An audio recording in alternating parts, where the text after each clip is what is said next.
Olá, como vão vocês? Eu sou a Cláudia Souza, sejam bem-vindos ao nosso canal. E eu estou fazendo um podcast muito importante hoje para falar um pouco sobre doenças raras e sobre saúde.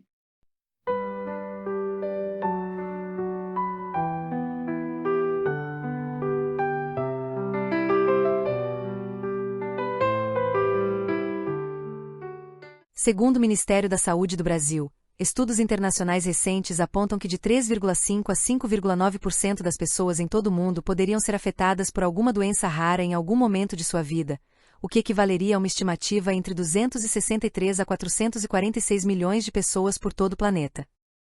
As doenças raras correspondem a um conjunto diverso de condições médicas que afetam um número relativamente pequeno de pessoas em comparação com doenças mais comuns.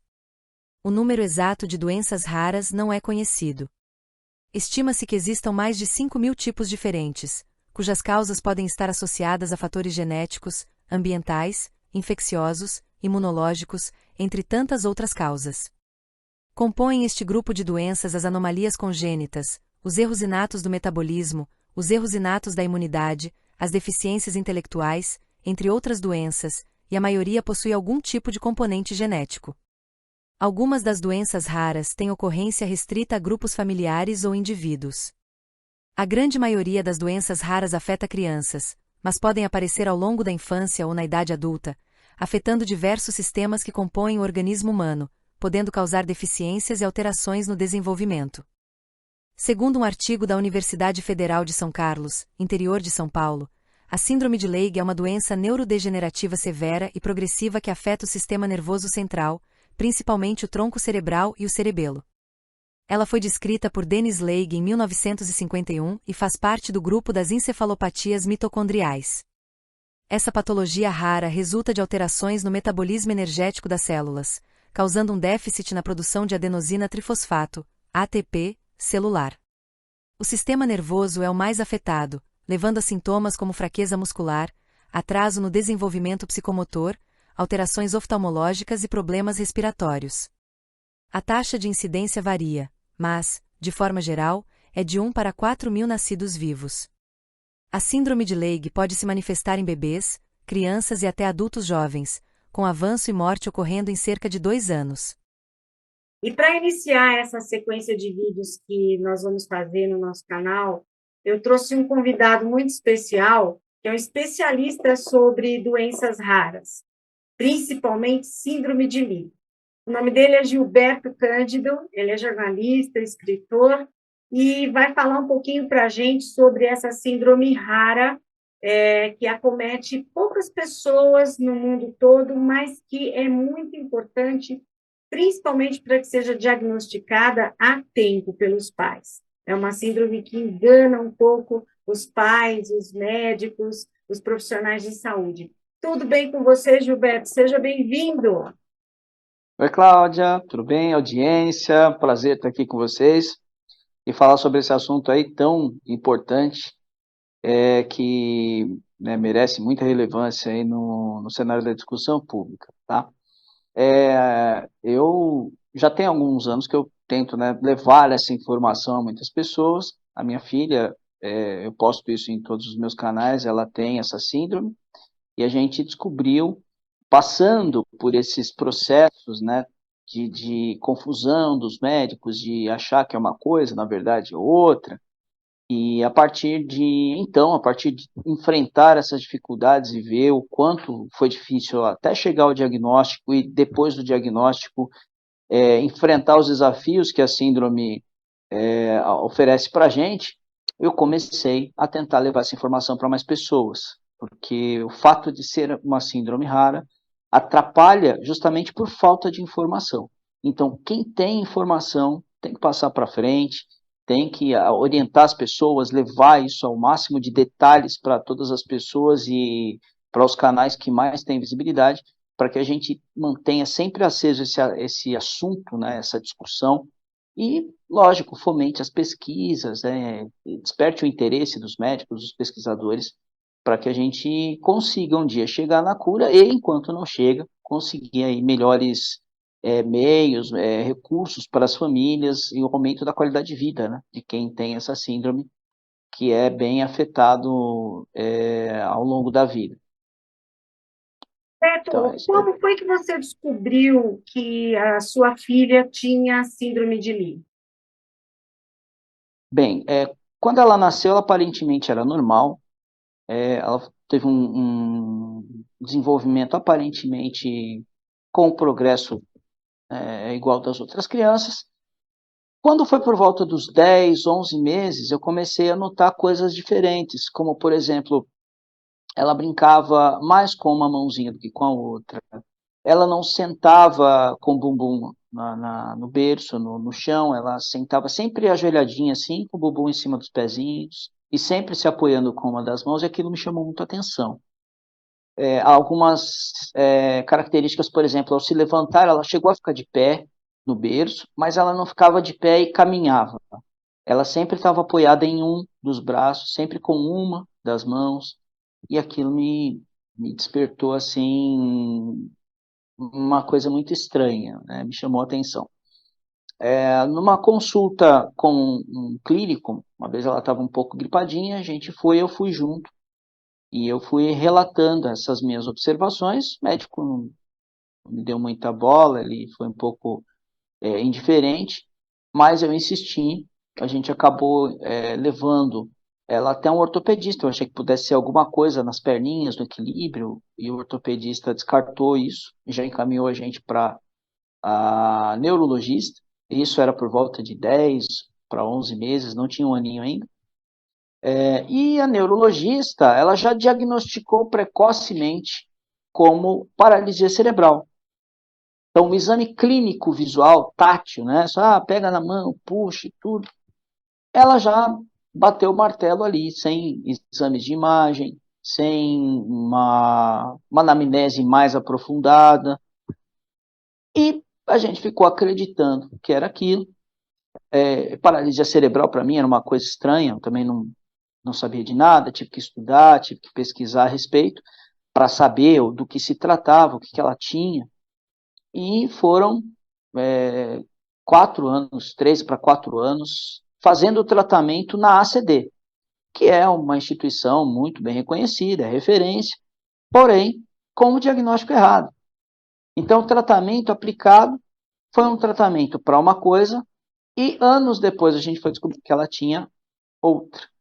Né? Mas esse processo é um processo que teve várias ocorrências, a gente teve muita coisa vivenciada ali nesse meio tempo, mas foi um processo que ocupou da nossa vida aí por volta de 4 a 6 anos entre o primeiro diagnóstico errado e o diagnóstico correto, que só para investigar o diagnóstico correto até chegar à síndrome de Leigh, passou-se por suspeitas de mais 2 outras síndromes raras, e no final das contas, depois, por volta dos 6 anos de idade, é que a gente teve a confirmação desse diagnóstico.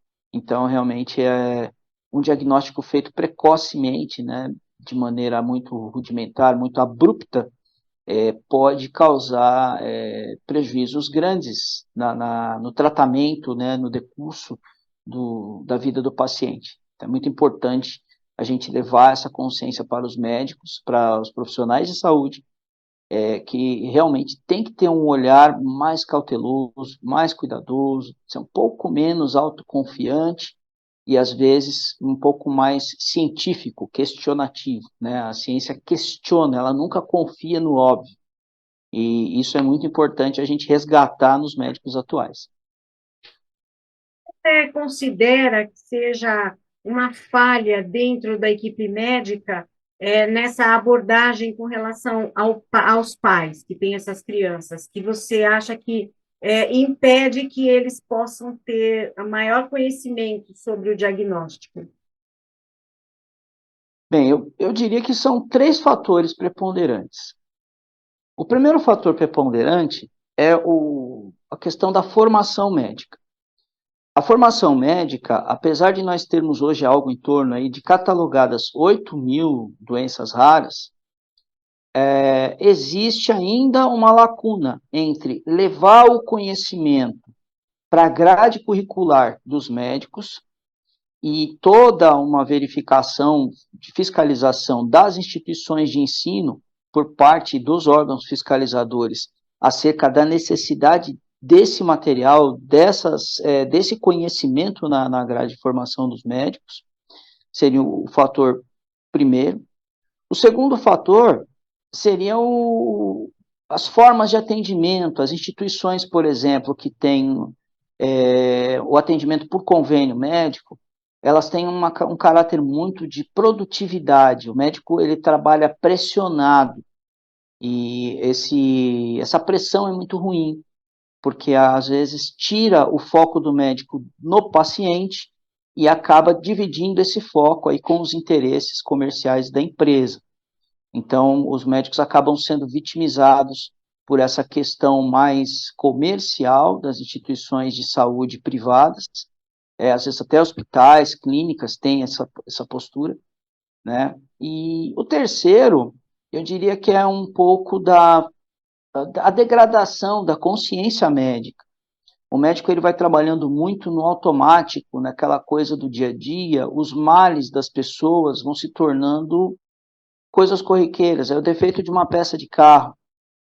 Só que o carro é um bem inanimado, né? Ele não tem sentimento, ele não tem dor, ele não tem um histórico, o histórico dele é da fábrica para dentro. Então, isso são 3 fatores preponderantes que fazem com que a qualidade e a atenção no atendimento decaia drasticamente.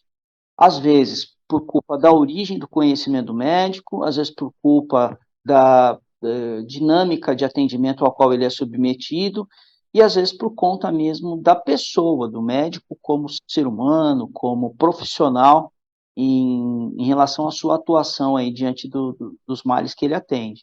Existe uma questão assim um pouco cultural, um pouco moral, um pouco ética, que também pode ser trabalhada e pode ser muito melhorada para trazer esse cuidado, né, na apuração de doenças. Né, mas a gente não pode culpar só o médico, tem uma série de fatores, né, que agregam, às vezes até falta de atenção dos pais ao relatar problemas.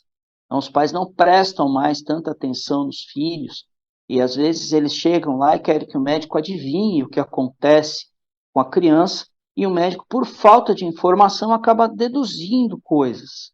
Então, a observância dos pais em relação ao comportamento dos filhos é fundamental. Se eu não tivesse observado esses detalhes todos, talvez eu tivesse descoberto isso muito depois, mas o fato de você estar ali atuando, brincando junto, olhando o jeito, observando outras crianças, né? Eu, por sorte, já tinha uma outra filha mais velha, acompanhei o crescimento, então eu vi a diferença entre uma criança e outra. Agora, por exemplo, quando o pai é pai e mãe de primeira viagem, tem que ter um olhar mais cauteloso, perguntar para as pessoas, participar mesmo do crescimento da criança, porque se ela tem uma coisa de diferente e isso tem que ser relatado para o médico e não é, o médico fica vendido com base nas informações que ele tem. Isso pode sim causar erros de diagnóstico, falhas no atendimento, e gerar todo um transtorno desnecessário aí para a família e para o próprio paciente. E o que você considera, assim, uma das características principais para que os pais possam identificar ou suspeitar que o filho possa estar sendo acometido por essa doença e procurar o médico e até aconselhar o médico a solicitar outros exames? Olha, eu penso, diante da experiência que a gente foi adquirindo, estudando e vivenciando, que é muito delicada uma receita, uma dica pela heterogeneidade, né, dos sintomas da doença. É uma doença que não tem sintomatologia clássica. Alguns casos têm um grupo de sintomas, outros casos têm outro grupo de sintomas, e às vezes os sintomas-chave combinados é que culminam no diagnóstico, né, na adoção daquele diagnóstico, daquele CID. Mas existem os sintomas-chave que, em todos os casos, vai ser preponderante, ou pelo menos presente, com uma maior frequência. Geralmente, a síndrome de Lee, por ter uma atuação no sistema nervoso central, e começa já numa idade tenra, geralmente, mas também tem os casos tardios, né? mas boa parte dos casos que a gente vê são os casos já em idade antes de 1 aninho, antes dos 12 meses, ela já começa a apresentar algumas coisas. Mas o choro noturno com maior frequência é um objeto assim de alarme, você tem que estar atento a isso.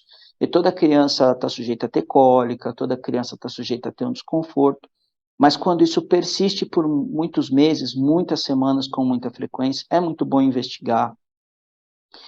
O uso preponderante de uma dos membros da mão, né, o pezinho movimenta mais com um lado do que com o outro, pode ser um indício também para se investigar. Então é muito bom atuar com a criança ali em brincadeiras, onde você explora as duas mãos da criança. Quando ela for iniciar os primeiros passinhos, prestar atenção se ela não fraqueja, se ela não tem falhas no passo, se ela tem muita dificuldade de se equilibrar, né? Porque os bebês, embora quando comecem, eles têm ali um certo desequilíbrio, mas à medida que eles vão ficando de pé, à medida que eles vão ficando de pé no berço, segurando aí nas gradinhas do berço, eles vão começando a dominar o equilíbrio. E no caso da minha filha, por exemplo, ela, mesmo de pé, ela tinha dificuldades de se equilibrar, ela não ficava de pé sem segurar em nada. Ficava com 1 segundo, 2 no máximo, mas ela tinha muito medo porque ela não sentia a confiança do equilíbrio. Então ela sentava, ia até a grade, com uma das mãos ela se levantava novamente e ela continuava caminhando sempre segurando. Então, nos primeiros passinhos isso é normal, mas se isso persistir ao longo dos meses, é bom investigar. Não é um comportamento tão comum.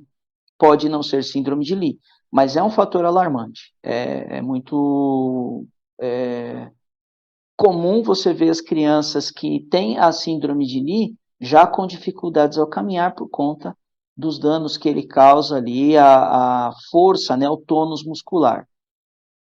Outro fator que é bem alarmante é a questão de exames que podem ser feitos aí na área de mapeamento genético. Então, se você tiver condições de fazer um exoma da criança, você já vai ter ali se os grupos celulares os grupos genéticos, perdão, que têm mais propensão a ter mutações, vão ter essas mutações. Quando há essas mutações, e você pode detectar isso logo nos primeiros meses de vida, o médico pode já ir definindo uma linha diagnóstica.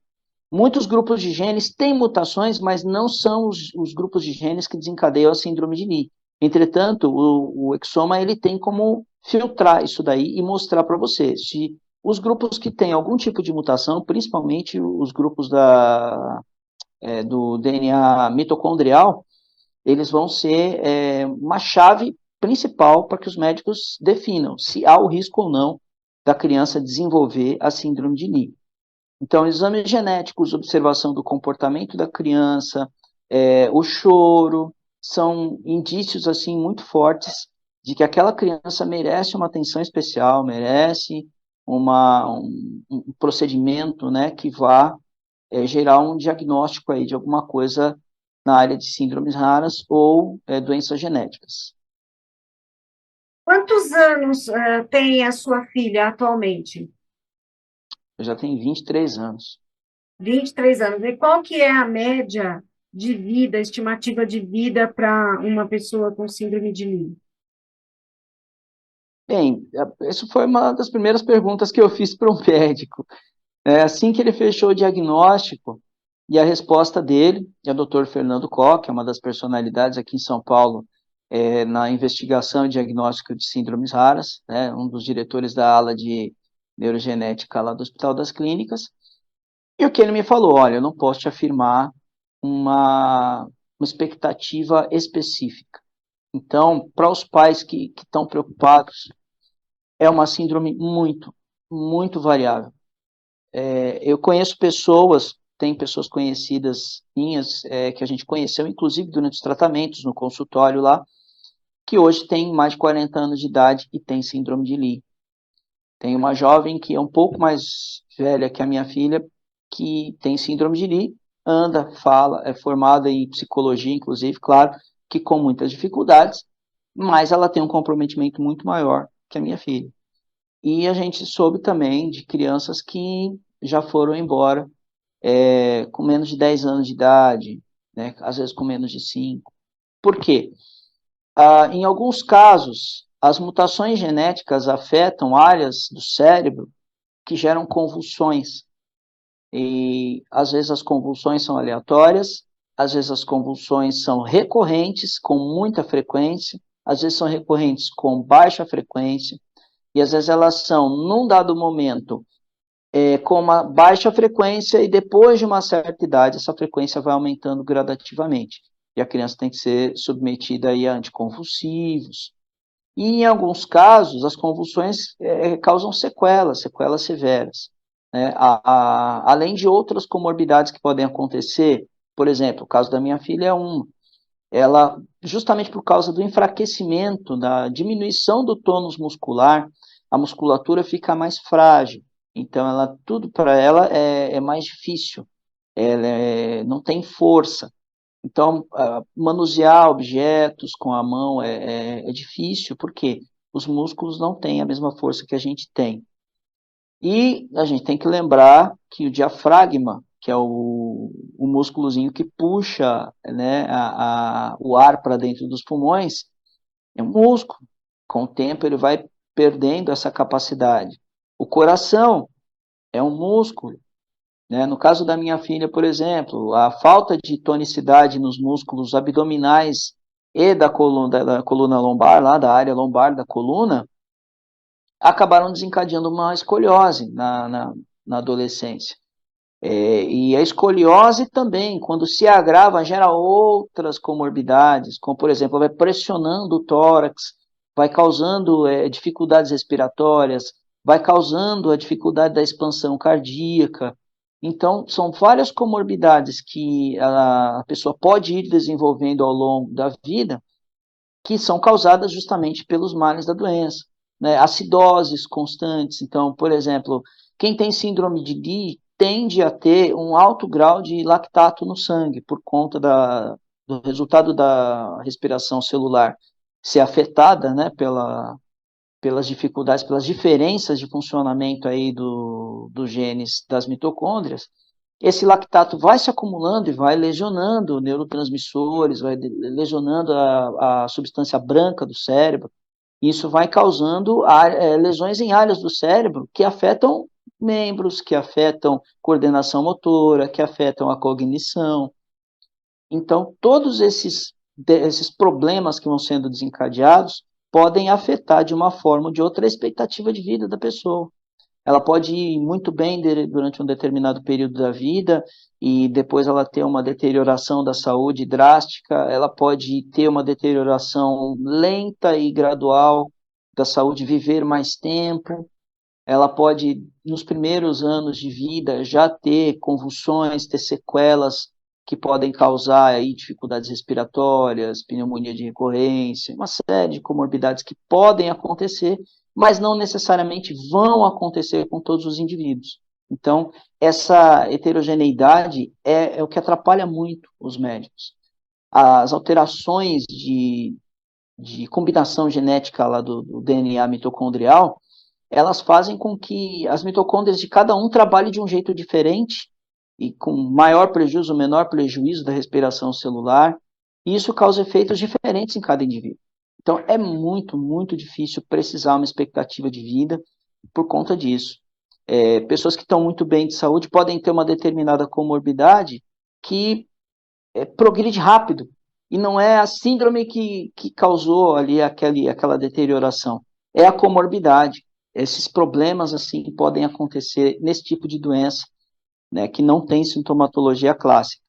Então, é tratar e estar sempre atento aos sinais que a pessoa tem, qualquer movimento diferente, qualquer tosse, qualquer febre, qualquer dificuldade em executar uma determinada tarefa, durante o sono, movimentos durante o sono, tudo tem que ser observado porque pode ser um indício de uma comorbidade ocasionada pelos efeitos da síndrome de Lee. A expectativa de vida realmente é muito difícil, os médicos evitam dar. Tem casos que a gente já vê artigos que falam que pode ter de 5 a 10 anos, mas é muito, muito relativo. Eu conheço pessoalmente uma moça que tem mais de 40 anos, é casada, já foi casada, anda, fala, com muita dificuldade, ela tem dificuldade de falar, tem dificuldade de andar, mas está lá, está atuando, está viva, né, tem capacidades. E tem crianças que vivem num estado já complicado, com traqueostomia, usa sonda, já não consegue se movimentar, enfim, cada caso é um caso, não dá para afirmar a expectativa de vida.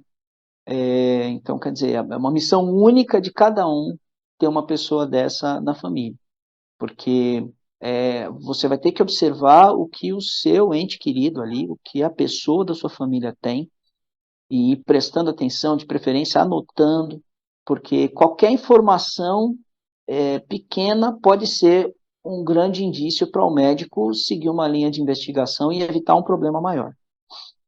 E você está preparando uma palestra para falar a respeito disso e também um livro, né? Eu gostaria que você falasse um pouquinho sobre isso, porque nosso tempo já está quase se esgotando, nós temos aqui 5 minutos para encerrar a nossa entrevista. Eu sei que você está corrido, tem aí palestra para fazer ainda hoje, está dando atenção aqui para a gente, eu quero agradecer. Eu gostaria que você falasse um pouquinho, então, nesses 3 últimos minutos, do seu livro e da sua palestra que você está colocando à disposição dos profissionais de saúde.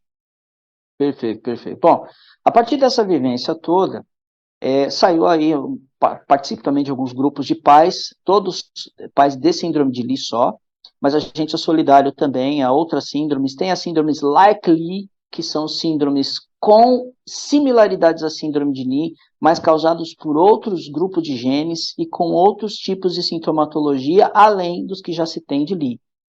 Então, esse leque está começando a se abrir, e essa informação ela precisa correr para os pais têm que ter acesso a essa informação, os profissionais de saúde no atendimento primário, lá, enfermeiros, os técnicos de enfermagem, os médicos clínicos, eles têm que ter essas informações na mente, porque o grupo de sintomas é muito variável. Às vezes a pessoa ela vai no médico tratar uma comorbidade e esquece de falar que o filho tem, e o médico também esquece de perguntar.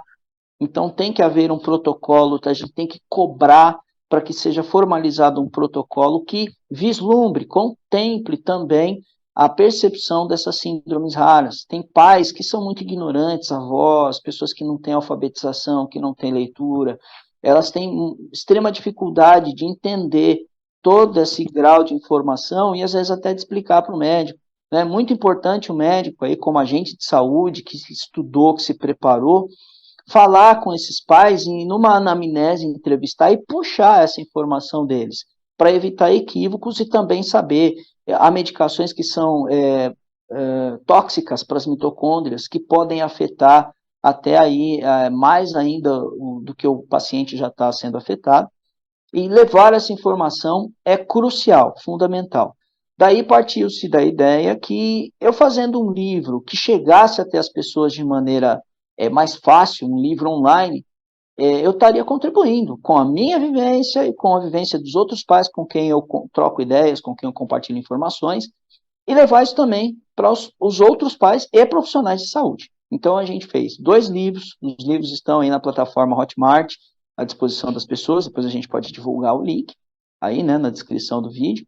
E também a palestra visa levar para os profissionais de saúde e grupos de pais também de outras síndromes raras a ideia de que a gente tem que unir forças, a gente tem que fazer uma corrente que faça com que os pais, as famílias e o meio de saúde tenha uma comunicação sincronizada, tenha acesso irrestrito a essas informações, que os médicos tenham capacidade de analisar melhor os casos, que os pais tenham maior clareza em saber levar as informações para os médicos e que a gente consiga, todos juntos, promover políticas públicas para dar amparo às famílias mais carentes que não têm condições de ter sequer um diagnóstico disso com facilidade, para levar ainda para as famílias mais abastadas um acalento, um caminho que elas possam seguir aí, se valendo dos seus recursos, para acelerar o processo diagnóstico, para promover uma qualidade de vida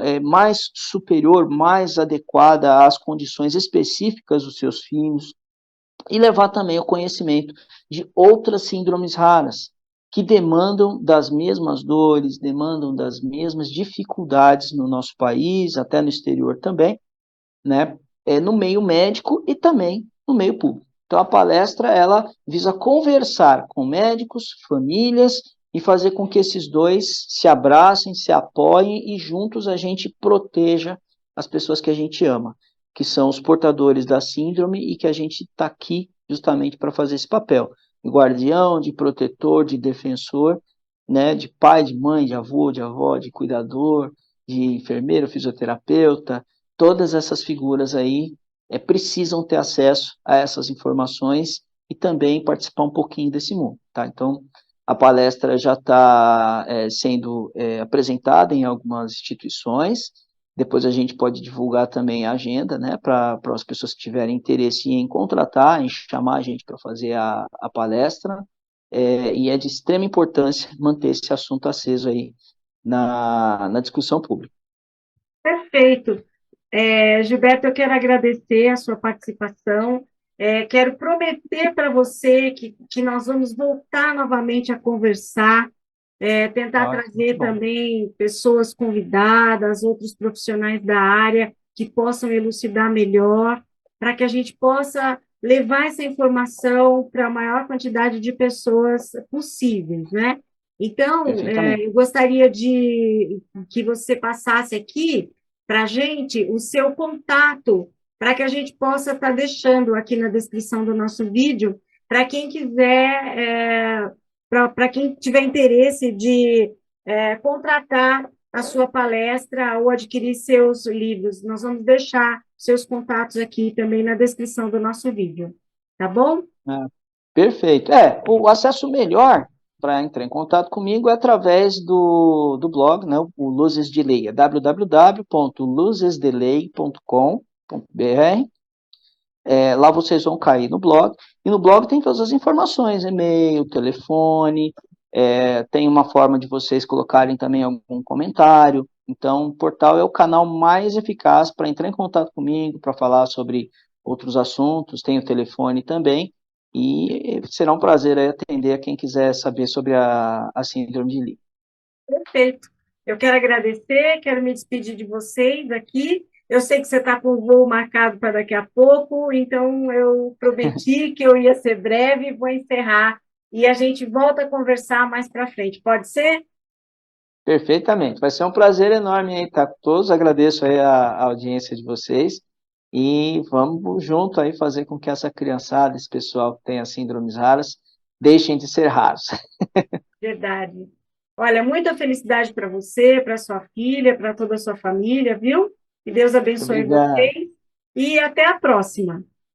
Até mais. Será um prazer. Tudo de Um bom. grande abraço para você, um grande abraço para vocês aí, e a gente volta aí a qualquer momento, tá? Beijão, até mais. Mais. Tudo de bom. Tchau, tchau. Tchau.